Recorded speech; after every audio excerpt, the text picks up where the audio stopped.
Class 12th biology में next question में आपका स्वागत है। नेक्स्ट क्वेश्चन क्या है, इम्यूनिटी से रिलेटेड है, लिम्फोइड ऑर्गन से। तो पहला क्वेश्चन दिया है, name and explain any 4 lymphoid organ present in humans. Mean क्या है, लिम्फोइड ऑर्गन की जैसे हम बात करते हैं तो हमें समझ में आना चाहिए कि इम्यूनिटी से बात करता है। Lymphoid organ these are the organ where origin and maturation and proliferation of lymphocyte occur, जिनमें लिम्फोसाइट का मैचुरेशन हो रहा है, ओरिजिन हो रहा है या पॉलीफरेशन हो रहा है। ठीक है, अब इस क्वेश्चन के अकॉर्डिंग पहला जो है वो हो गया bone marrow. Major lymphoid organ है एज ऑल ब्लड सेल, सभी ब्लड सेल के लिए मेजर लिम्फोइड ऑर्गन है। Lymphocytes are formed and B lymphocyte mature here, lymphocyte यहाँ पर बन रही है और बी लिम्फोसाइट यहाँ पर क्या हो रही है, मैच्योर हो रही है। दूसरा जो होता है that is called thymus, T lymphocyte mature in thymus. यहाँ पर टी लिम्फोसाइट मैच्योर होती हैं, responsible for both cellular and humoral immune system, cellular और ह्यूमरल इम्यून सिस्टम के लिए भी रिस्पॉन्सिबल होती हैं।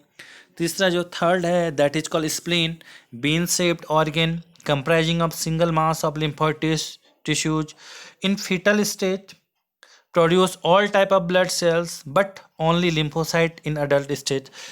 अडल्ट स्टेज में सिर्फ लिम्फोसाइट को ही प्रोड्यूस करेगी, लेकिन इन फेटल स्टेज में सभी तरह की ब्लड सेल को प्रोड्यूस करती है। लिम्फ नोड्स नेक्स्ट जो है, these are the small solid structure compose of lymphoid tissue, they are produce lymphocyte in plasma cells and also act as filters for lymph, lymph का filter के लिए भी करता है। दूसरा है categorise the named lymphoid organ as primary और secondary lymphoid organ give reasons. देखो बात क्या कह रहा है, दूसरा प्राइमरी और सेकेंडरी लिम्फोइड ऑर्गन को कैटेगराइज करना है।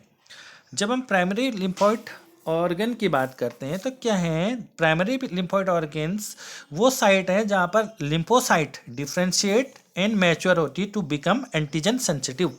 Means primary lymphoid organs are the site where lymphocyte differentiate and mature to become antigen sensitive। क्या क्या एग्जाम्पल हो सकते हैं इसमें, बोन मैरो एंड थाइमस। ठीक है, bone marrow and thymus, B lymphocyte T lymphocyte हम पढ़ते हैं, बी के लिए बोन मैरो, टी के लिए थाइमस। सेकेंडरी लिम्फोइड ऑर्गन की कैटेगरी में क्या आते हैं, secondary lymphoid organs provide the site where lymphocyte interact with the antigen and proliferate to become effector cell। means जहाँ पर lymphocyte interact कर रही हैं एंटीजन के साथ, या ये वो साइट है जहाँ पर एंटीजन के साथ इनका इंट्रैक्शन हो रहा है और पॉलीफ्रेट हो रही है, इफेक्टर सेल की तरह बन रही है, उसको हम किस में कैटेगराइज कर देते हैं, सेकेंडरी लिम्फोइड ऑर्गन। क्या क्या हो सकती हैं, spleen, lymph nodes, tonsils, Peyer's patches of small intestine, appendix। ठीक है, ये किस में आ जाती हैं, सेकेंडरी लिम्फोइड ऑर्गन की कैटेगरी में आते हैं। होप आपको समझ में आया होगा। धन्यवाद।